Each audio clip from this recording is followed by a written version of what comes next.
Serving up a warm dish of the Triad's culinary fare, here's your weekly helping of food, news, and views. This is the man who ate the town.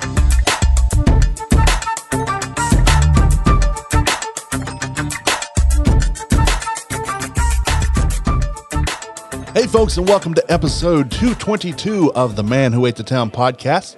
This is for the week of December 6th through the 12th, 2021. My name's Tim Beeman, and we're opening the recipe trunk.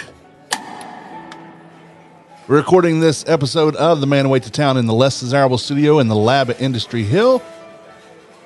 You're listening to us on your favorite podcatchers like Apple Podcast, Stitcher, or Spotify, or anything else like that. We'd appreciate a like, a follow, and a rating. It would help us tremendously. And if you're listening to us on the Triad Podcast Network, thank you and welcome. This episode of The Man Who Ate the Town is brought to you by Mojito Latin Soul Food, your go-to Cuban and Latin-inspired restaurant. They're now open on Mondays from noon to 8 p.m. Quick service only, which means that you go to a counter or a kiosk. I'm not sure if they have the kiosk up or not, but you go to a counter, you place your order, you get a number, you sit down, they bring it to you, you eat it, bam, that's available for full menu and bar menu. Mojito Latin Soul Food does reservations, takeouts. They have a rather large outdoor patio and deliveries. They do deliveries to surrounding businesses like Fiddlin' Fish, Broad Branch, and Wise Man, among others. Check them out on their Facebook page and MojitoLatinSoulFood.com. Still, even more now, almost everyone's hiring, so get a job. Your favorite places are closing because they can't keep help. And they can't do it themselves. It's exhausting. So people are still unemployed. Go get a job. That's the best thing we can tell you. The porch is closed today on the 6th of December, Monday, for some maintenance. I think, though, it's not necessarily for maintenance. I think they're recovering from their company holiday party last night. So don't go today. Go tomorrow. A few weeks back, the Winston-Salem service industry lost a good guy. Rolando Pettigrew was attending a bartenders conference in Puerto Rico, and he and a few of his friends decided to go swimming in the sea. A rip current came and pulled Rolo under, and he didn't survive. He was with others, and they had to fight the currents themselves. This isn't unusual for this area, though. I hear that it is known for drownings. My condolences go out to Rolo's family, his friends, co-workers, and really anybody who knew him. So rest in peace, buddy. It looks like Cornerstone Cafe and Catering has resurfaced. Cornerstone is located in the clubhouse at the Heather Hills Golf Course on Ebert Street. It's been there for a few years, but I think it just got reopened by new management. According to their website, they are open Wednesday through Sunday from noon until 8 p.m. Again, they're on the Heather Hills Golf Course Clubhouse. Cornerstone Cafe and Catering. Goodies Grill is all excited about their new Instagram account, Goodies Grill WSNC. This is me hoping that they post more there than they do on their Facebook account. When they do post on Facebook, they only post that they're hiring people who are honest, dedicated, and enjoy working with the public. All great qualities to look for in an employee, I'm sure, but post something else. You're a food establishment, for goodness sake. For goodie's sake, got it? Post food pictures. Food pictures. Salem Kitchen has its Christmas menu up on its website at salemkitchen.com. It's first come, first serve, according to their page. I don't really know what that means. I don't know if it means that they are just taking so many orders and then they're cutting it off. I don't know if that's the case, or if they're just going to put stuff out on Christmas Day or Eve or what. I don't know, but go check them out, salemkitchen.com. Penny Path Creperie and Cafe have new hours. They are closed Mondays and Tuesdays right now. This is the one on Ronaldo Road, as far as I know. They're closed Monday and Tuesday. Wednesday and Thursday, they are open from 10 a.m. to 3 p.m. Friday, they're open 10 a.m. to 7 p.m. And Saturday, 9 a.m. to 7 p.m., and then Sunday, 9 a.m. to 4 p.m. It looks like Morisco's Marlin is finally open after some long delays. It's been years in the making, I believe. This is in the building where Cities used to be on Stratford Road, out between the Sheets and Taco Mama and Viva Chicken. They're on Burke Mill. So between Somerset and Burke Mill. It says on their website that Morisco's Marlin is authentic Mexican food. The menu looks very interesting. They're open for lunch and dinner. And I believe the owners are the owners of Taco Rico here on the south side over Walltown area. Sonia Waddell, owner of Simply Soul, has just opened Simply Sonia, in the Best Western Plus on University Parkway behind Putters and Arriba Villa. Actually, when I got married the first time, that's where we had our rehearsal dinner, was in that hotel or event center or whatever they're calling it, the chic name of it. It's Best Western Plus. So it's a hotel. They have a full bar with a drink menu, and they have put soul food specialties in a higher class location. Simply Soul is still open on South Main Street, so don't think that this was closing one to open another. This is opening a second location, if you will. The Sweet Truth is now taking orders for your Christmas, Yule, holiday needs, whatever you celebrate around this time. Hanukkah, what else? Kwanzaa, Festivus. I don't know what's going on. I'm not a religious person, so I don't know what any of these things are. Go to sweettruth2.com or email sweettruth2@gmail.com for more information. Check out Explore Winston-Salem, an Instagram-based business, to tell you all the cool and groovy things happening in our hometown. They are on Instagram as Explore Winston-Salem and on the web at explorewinstonNC.com. Christy is all over everything, so she's handling all the things that are happening. Let's talk burgers. I had several official burgers in the last few weeks. Street Team Steven and I had 2 burgers at Bobo's Grill 2 weeks, or Deli and Grill 2 weeks ago. We had a build your own with pickles, tomato, onion, mustard, and Bobo sauce. And we also had the Jam in Dallas with 2 blackened patties with pepper jack cheese, homemade jalapeno bacon jam, fried onion straws, and avocado. I had the burger at Diamondback Grill with mayonnaise, pickles, tomato, onion, and cheese, of course. I had the YC burger from Young Cardinal with tomato, pickle, American cheese, and an onion aioli, which took care of both the onion and mayonnaise part. Then Street Team Steven and I went to Quiet Pint last week and had a build-your-own burger with mayonnaise, pickles, tomato, onion, and cheese. And the Colorado Smash Burger, we had it the same way. So I will say the Burger Tour 21 is officially over. That being said, if something comes up that I just really need to try in the next few days, I will probably have that burger. I'm not done eating burgers. I'm just done eating as much burgers as I have. I have a sense of what the top few burgers are going to be already, but I will reserve all my thoughts and rankings until the time comes to publish my 21 top X list. I don't know how many I'm doing. According to how they fall, I guess. So look for that in the next little bit.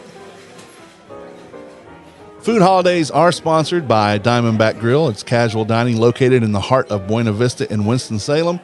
It's a fantastic family-owned farm-to-fork restaurant that sources most of its ingredients from local farmers, and the ambience is always amazing. Ambience, however you want to say it. Check out their nightly themed specials and the cocktail menu. It's always full of seasonal deliciousness. Diamondback Grill is at 751 Avalon Road. Find them on the web at diamondbackgrill.com and on Facebook and Instagram. To make reservations, call 336-722-0006. And, of course, tell them that I, the man who ate the town, Tim Beeman, sent you. Today is the 6th of December. It's National Gazpacho Day. It's also Microwave Oven Day, which has 2 days this year. The other one is, I don't know, it's sometime in January, I think. I don't know why it needs its own day, but it does. It has one. In 1492, on the 6th, Columbus sighted the island he named Hispaniola, which is now Haiti and Dominican Republic. In 1877, Thomas A. Edison made the first sound recording, Mary Had a Little Lamb. Now, there has been evidence that there were earlier recordings, but I don't know what they were. And this was the first gramophone one, though. So take the rest of that however you want. 12/7, it's National Cotton Candy Day. On the 7th in 1926, the Electrolux Serval Corp received the first U.S. patent for a household refrigerator cooled by a sealed gas refrigerant. On the 8th, it's National Brownie Day. In 1765, Eli Whitney was born. He invented the cotton gin, but more important, he developed the concept of mass-producing interchangeable parts. In 1896, John T. White was issued a patent for an improved lemon squeezer. In 1980, John Lennon was assassinated outside the Dakota Apartments by a crazed fan named Mark David Chapman. That was sad. On the 9th, it's National Pastry Day. In 1907, on the 9th, Christmas seals go on sale for the first time. Proceeds went to fight tuberculosis. I had a joke in there about the seals and didn't know if it was the kind that actually blew the horns. It was a bad joke. Never mind.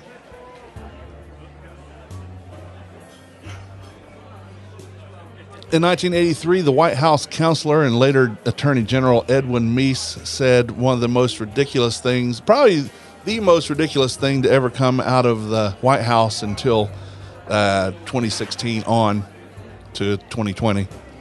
I don't know of any authoritative figures that there are hungry children.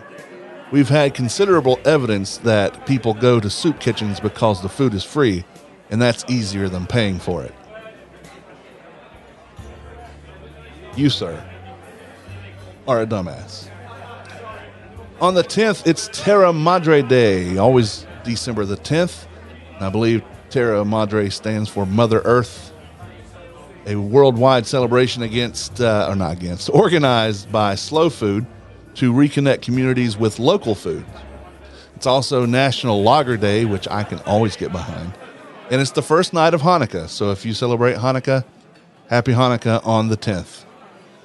In 1846, Norbert Rilliot of New Orleans, Louisiana, received a patent for an evaporating pan, a vacuum sugar evaporator. The device revolutionized sugar processing, making it more efficient, faster, and much safer. In 1869, John Campbell, governor of the Wyoming Territory, approved the first law in U.S. history explicitly granting women the right to vote. In 1945, Peter Paul Inc. introduced the Almond Joy candy bar. It sold for 10 cents. On the 11th of December, National Noodle Ring Day, and I don't know what that is. I'm hoping it's not SpaghettiOs because it does not need its own day. I'm sorry, it just doesn't. In 1946, UNICEF, which is the United Nations International Children's Emergency Fund, was established. In 2018, a spill from a chocolate storage tank at the Dreimeister chocolate factory in Westonen, Germany, closed a local street. Firefighters using shovels, hot water, and blowtorches blow torches cleared the street of the estimated 1 ton of chocolate. If Ray Morgan was still here on the show with us, he would probably have loved to have volunteered for that. On the 12th, it's National Ambrosia Day, and yes, that is the fruit salad thingy, ambrosia. It needed a day, I guess. National Poinsettia Day and Gingerbread House Day. On the 12th, in 1922, Peter Paul registered the Mounds trademark. So that was, 23 years prior to Almond Joy. So Mounds was there first. Lots of coconut, though. Because remember, Almond Joy has nuts, Mounds, they don't. In 1925, the first motel opened, the Milestone Motel Inn in California, built by an architect, Arthur Heinemann. The hotel was designed specifically for drivers. The name is a shortened term for motor hotel. In 1948, Richard and Maurice McDonald opened a quick-service drive-in restaurant in San Bernardino, California. Hamburgers were 15 cents and French fries were 10 cents. In 1967, Gorton Corporation registered the Gortons of Gloucester trademark for frozen seafood. That's your food holidays and history for today and this week. Special thanks to James Ehler at foodreference.com for making us chuckle, roll our eyes, and actually wish that I'd been there to help clean up the chocolate in Germany. Yeah. And I like both Mounds and Almond Joy, so yay for all that. The Man Who Went to Town podcast is part of the Less Desirables podcast network. Along with this podcast, you can listen to the Less Desirables, the Beer Dads, Fan Interference, Beeswax Final Daily, Wheeler's Dog, Asylum Tales from the Devereaux Diaries podcast, and Useless Things Need Love 2, the podcast. You can find all those podcasts and their latest episodes on our network website and directory, tldpodnetwork.com. You'll find all you need to know about our network of shows right there on that page, tldpodnetwork.com. This is a reminder to all listeners, and is good practice, not just now, but for always. Wash your damn hands. Wash with warm water and soap. Wash with that soap for about 20 seconds or more. If you're wondering how long 20 seconds is, in honor of John Lennon, just sing this. No heaven. It's easy if you try. No hell below us. Above us only sky. Imagine all the people living for today. So again, 1980, on the 8th this week, John Lennon was assassinated.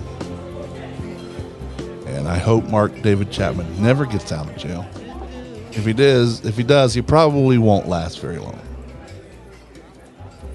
Keep an eye on my blog and this podcast to find out more about the food news and happenings around town. If you have any food news, send an email to tim@themanwhoatethetown.com.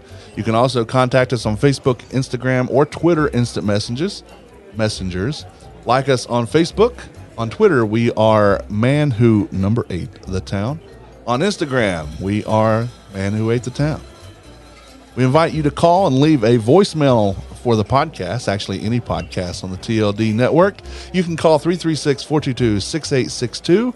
That's right, 336-422-NUM. Leave us a voicemail and we'll play it on the podcast. Again, 336-422-NUM. Well, my name's Tim, and we're closing the recipe trunk. Until next time, thank you for reading. Thank you for listening. Bon appetit. Yamas.